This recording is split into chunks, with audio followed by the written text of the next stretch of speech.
आता बातमी आहे कडूंच्या एका विधानाची। शिंदे मुख्यमंत्री व्हावेत म्हणून देवाला साकडं घातले। बच्चू कडू यांनी हे विधान केले आणि कडूंच्या या वक्तव्याने आता चर्चांना उधाण आल्याचं पाहायला मिळतं।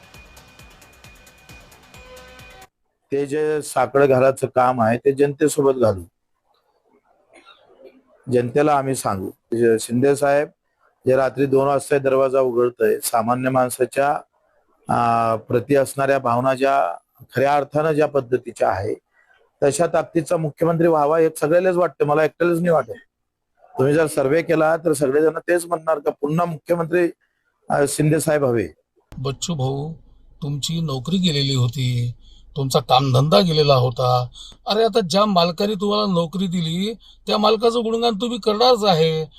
आमच्या देवाभाऊंची लोकप्रियता किती आहे हे महाराष्ट्रातल्या कानाकोपऱ्यातलं शेंबड पोरही सांगेल, पण ती लोकप्रियता तुम्हाला दिसणार नाही। तुम्ही काय सांगता त्यांच्या लोकप्रियतेबद्दल? तुम्हाला सतरंजा उचलाचं काम राहिलेलं आहे, तुम्ही दुसरं कोणतंच काम करू शकता। तुमची लायकी नाही आहे बच्चू भाऊवर टीका करायची। सूर्यावर थुकू नका, तो तुका तुम्हालाच चाटा लागल। आणि दिवसभर गुटखा खाऊन तुम्ही त्या पक्षाची बदनामी करताना तुमच्या पक्षातले युवक तुम्हाला जर आयडॉल मानत असन तर तेही गुटखा खाले तुमच्यामुळे शिकन, म्हणून तुमची नोकरी धोक्यात आहे।